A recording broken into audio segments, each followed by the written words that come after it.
There are moments in life that split everything into a before and an after.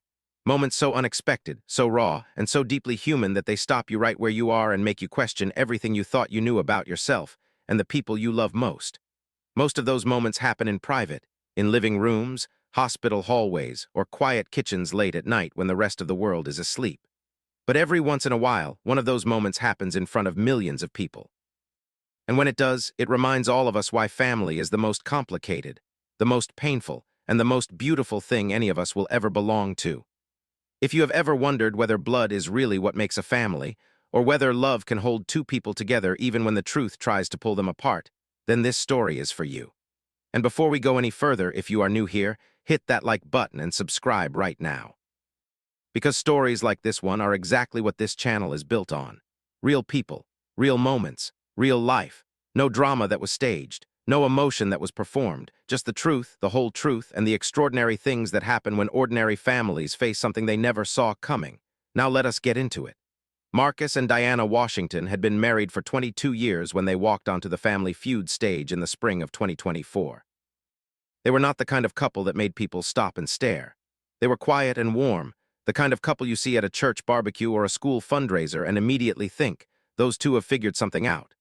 Marcus was 48 years old, broad-shouldered, with kind eyes and the kind of laugh that came from his whole body. He worked as a high school history teacher in Columbus, Ohio, and everyone who knew him said the same thing. That man was born to teach.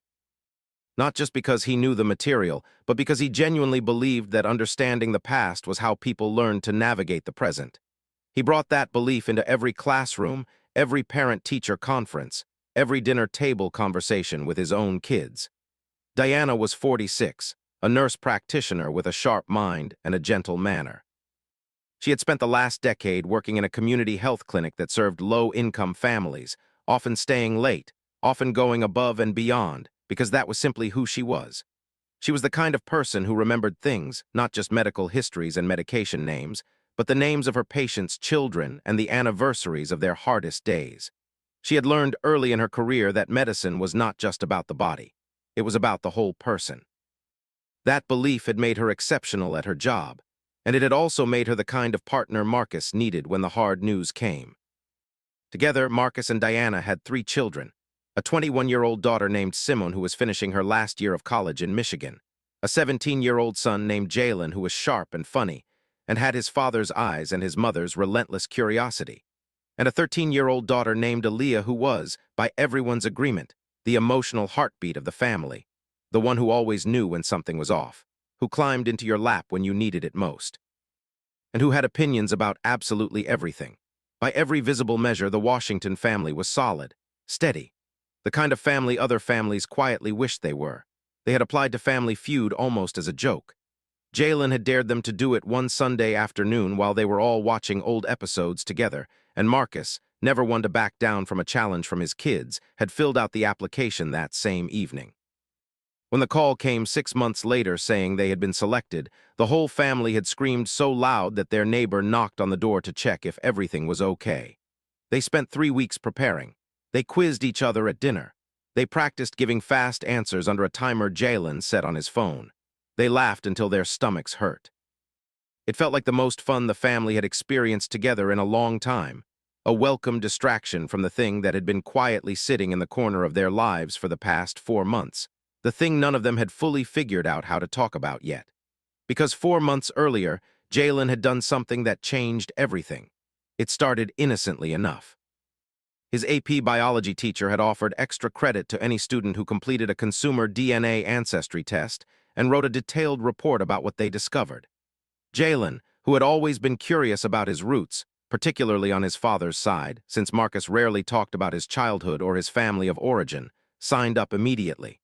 He ordered the kit, sent in his sample, and waited. When the results came back 6 weeks later, Jalen sat alone in his bedroom reading them for a long time before he went to find his mother. The results were not what anyone expected. Jalen's ancestry breakdown showed strong West African, Scots-Irish, and Native American heritage, nothing unusual there. But buried in the relative matches section, the DNA platform had identified several close genetic relatives who had also taken the same test. There was a woman listed as a first-degree relative. The match percentage was so high that the platform's algorithm had flagged her as either a sibling or a parent.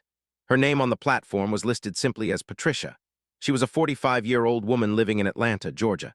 She had no idea that a match like this would appear, and Marcus Washington had absolutely no idea she existed. When Diana saw those results, she sat down on Jalen's bed and did not say anything for a long time. She is a medical professional. She understood immediately and completely what a first-degree genetic match meant. It meant that this woman, this Patricia, shared roughly 50% of her DNA with Jalen. That kind of match only occurs between a parent and a child, or between full siblings. Since Patricia was clearly not Jalen's parent, and Jalen was clearly Marcus's biological son, the only explanation that made any logical sense was that Patricia was Marcus's biological sister. Which meant that Marcus, the man who had grown up believing he was an only child, who had always assumed the parents who raised him were his biological parents, who had never once been told anything different, might have been adopted as a baby. And if he was adopted, he was 48 years old and had never known. Diana held Jalen's hand that night and told him quietly, firmly, that he had not done anything wrong. She told him that the truth would need to come out, but that they needed to handle it carefully together as a family. She reached out to Patricia through the DNA platform the following day, introducing herself gently and explaining what she had found. Patricia responded within hours. The conversation that unfolded over the next several weeks through messages, and then phone calls, and then long emotional video calls, was one of the most profound exchanges Diana had ever been part of in her life. Patricia had grown up knowing she had a biological older brother who had been placed for adoption as a newborn in 1976. Her mother, Marcus's biological mother, had been a 19-year-old woman who was unmarried, alone, and facing impossible circumstances. She had made the heartbreaking decision to place her firstborn child with an adoptive family before going on to build a different life, getting married, and having Patricia and 2 other children. Marcus's biological mother had passed away 3 years earlier, carrying the quiet grief of a child she had never allowed herself to search for. Patricia had been searching for her brother for years. She had taken the DNA test specifically because she hoped to find him. Marcus found out the truth on a Tuesday night in November. Diana and all 3 kids sat with him at the kitchen table. They had talked beforehand about how to do it. Simone had even driven home from college for the weekend because none of them wanted their father to hear this without his whole family there. Marcus listened without speaking for a very long time. He looked at the DNA results laid out on the laptop screen. He looked at the photograph Patricia had sent, and then something extraordinary happened that nobody in that room had quite prepared for. He started laughing. It was not a joyful laugh at first. It was the kind of laugh that comes when a person's brain simply cannot process what it is receiving, when the information is too large and laughter is the only release valve the body has available. And then the laugh shifted into something else entirely. His shoulders dropped. His head went down. And Marcus Washington, the steady, solid, reliable man that everyone in this family leaned on, cried in a way his children had never seen him cry before. He was not crying because he was angry. He was not crying because he felt betrayed by the parents who had raised him.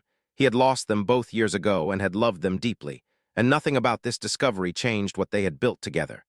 He was crying because in one single moment, the story he had told himself about who he was and where he came from had shifted. He was crying because it turned out there had been someone out there in Atlanta, Georgia, who shared his blood and had been looking for him for years, and he had not known. He had spent 48 years of his life not knowing, and somewhere in that number, in the weight of all those years, was the quiet grief of a biological mother who had died without ever knowing whether her firstborn son was okay. By the time the Washington family walked onto the Family Feud stage 4 months later, Marcus had spoken to Patricia on the phone 7 times. They had done a video call with her husband and her 2 teenage kids. They had exchanged photographs going back decades. Patricia had sent him a picture of their biological mother as a young woman, and Marcus had sat with it for over an hour, because for the first time in his life, he was looking at a face that genuinely looked like his. They had made plans to meet in person that coming summer. The wound was real, but it was healing. This family had done the work, talking, crying, sitting with uncomfortable feelings, and slowly finding a way to hold this new truth alongside everything they already knew and loved about who they were. But they had not told the story publicly. Almost no one outside their immediate family and a few close friends knew what had happened, and they had not planned on talking about it that day. Steve Harvey had been hosting Family Feud long enough to know when a family was carrying something beneath the surface. He was gifted at small talk, but he was even better at reading rooms. When he walked over to the Washington family during the pregame banter and asked Marcus how long he and Diana had been together, the answer, 22 years, got a warm, appreciative round of applause from the audience.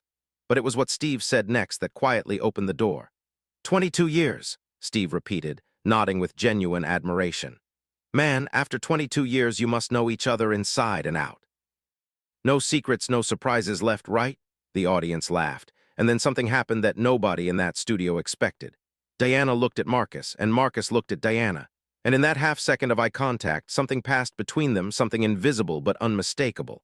Steve Harvey caught it immediately. He had been doing this job long enough to recognize what that look was. It was not guilt. It was not shame. It was the look of two people who had been through something together that had changed them. Something heavy, something real. Steve lowered his microphone just slightly and said, in a voice quieter and more careful than the one he usually used for pregame banter, "Wait, hold on a second. Is there something going on with y'all?" The audience got quiet. Not uncomfortably, in the way crowds get quiet when they sense that something genuine is about to happen and they do not want to miss it. Marcus looked at his wife. Diana gave him the smallest nod, just barely, just enough, and Marcus took one slow, deliberate breath, turned to Steve Harvey and said, "Actually, yeah, there is something, and I think I need to talk about it." Steve Harvey did something he almost never does during a taping. He stopped everything. He turned to the production team and made a quiet signal. He pulled a stool from the edge of the stage, sat down directly in front of Marcus and Diana so that the two of them were almost eye level with him, and he said three words that were more powerful than any game show question he had ever asked. "Then talk to me." What followed was one of the most quietly remarkable segments in Family Feud history, not because of a record or a prize reveal, but because a man stood in front of an audience of millions and said out loud, for the very first time in public, the sentence that had been living inside him for 4 months.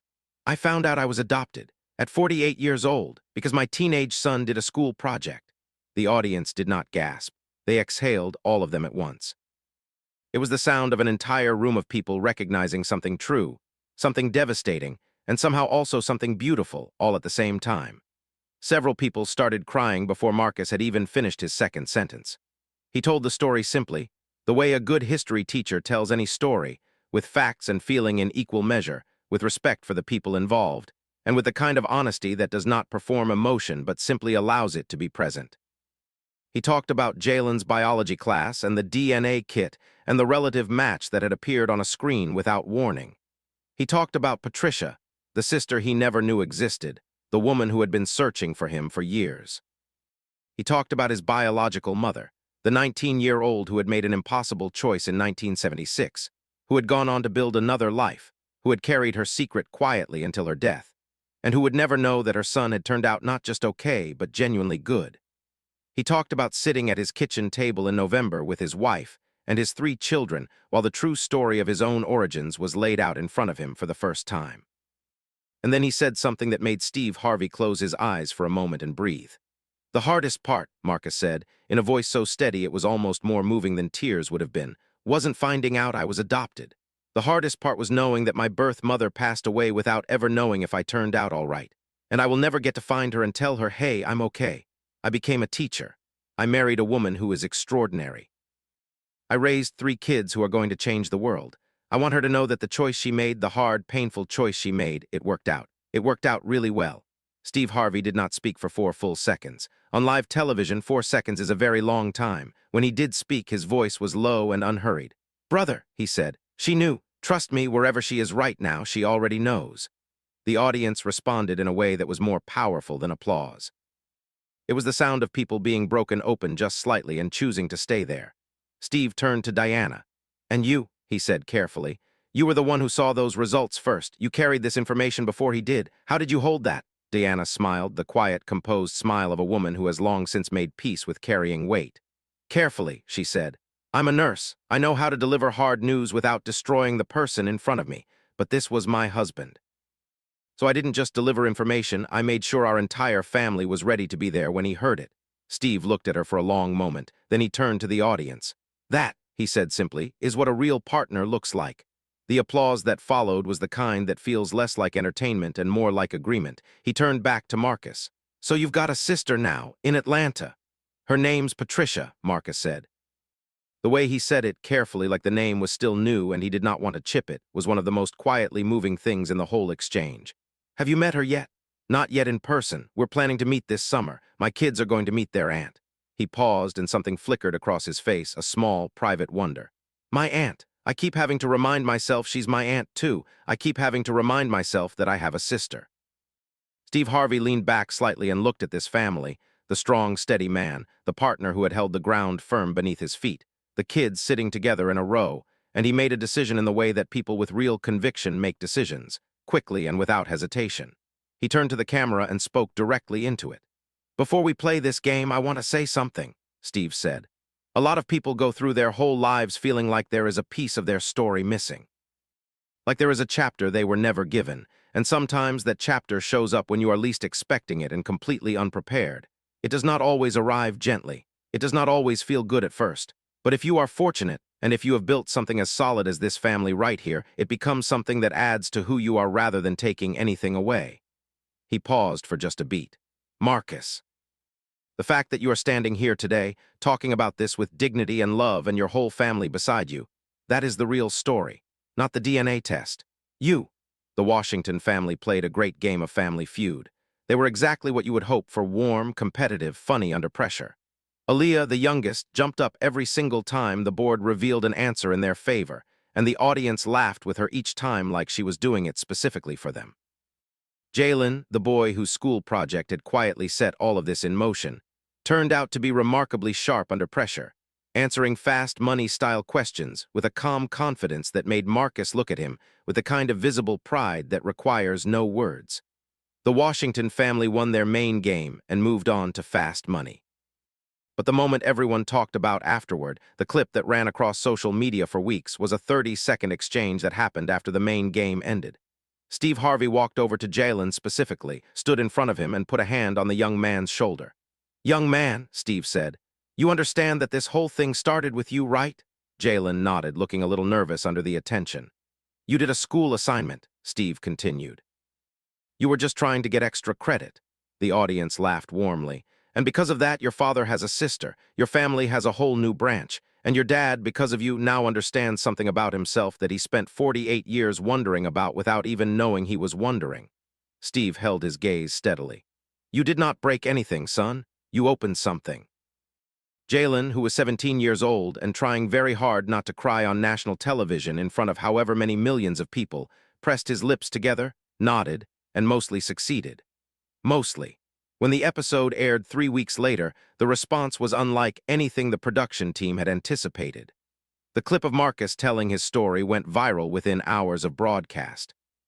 But unlike most viral television moments, what flooded the comment sections was not noise or controversy or manufactured outrage. It was something quieter and far more personal. Thousands of people wrote about their own unexpected DNA discoveries. Siblings they had never known, biological parents they had found decades too late, family stories that had been quietly kept from them for reasons they were still trying to understand. Many wrote that they had been sitting alone with information like this for months or years, too afraid of what talking about it might do to the family they already had. A significant number said that watching Marcus speak about it openly and with such steadiness had given them permission to finally have the conversation they had been putting off. One comment, liked more than 40,000 times, simply said, he said he will never get to tell his birth mother he turned out okay. I read that sentence 3 times and I could not stop crying, and I still cannot explain exactly why. Patricia, in Atlanta, watched the episode with her husband and her children on the night it aired. She later said in an interview that watching her brother tell their shared story to the country with such grace had been one of the most overwhelming experiences of her life. She said something that many people found more meaningful than anything else in the whole story. I spent years looking for Marcus because I wanted him to know he was not alone. But when I watched him on that stage, I realized he already knew that. Deanna and those kids had made sure of it long before I ever showed up. I did not find my brother and rescue him. I found my brother and discovered he was already whole. The Washington and Patricia families met in person that August at a reunion in Columbus. It was the first time Marcus and his sister stood in the same room, looked at each other's faces, and could see themselves reflected there. Jalen spent 4 hours talking to his new aunt about music. Marcus and Patricia sat on the porch late that first night, after everyone else had gone inside, and talked in the particular way that people talk when they are strangers who are also, somehow, not strangers at all. Marcus said later it was one of the most peaceful conversations he had ever had, sitting next to someone who carried his gestures and his laugh, and the particular way his eyes crinkled when something was funny, and understanding for the first time that longing he had carried his whole life without ever having a name for it. What this story teaches is something most people already sense, but sometimes need to see lived out in front of them before they fully believe it. Family is not a single fixed thing. It is not only biology, and it is not only shared history, and it is not only the people who raised you. Family is what happens when human beings choose, day after day and year after year, to keep showing up for each other, especially when showing up is hard. Diana could have kept those results from Marcus. She could have told herself she was protecting him. Instead, she gathered her children, prepared her husband, and made sure that when the truth arrived, it arrived with every person who loved him standing right there beside him. Jalen could have hidden the results in fear of what they would do to his family. Instead, he went to his mother with an honest heart and trusted that truth, held gently, would not destroy them. Marcus could have taken this discovery and locked it somewhere private, let it become a wound he carried alone. Instead, he stood in front of millions of people and said the whole thing out loud because he understood, the way good teachers understand most things, that healing happens in the open.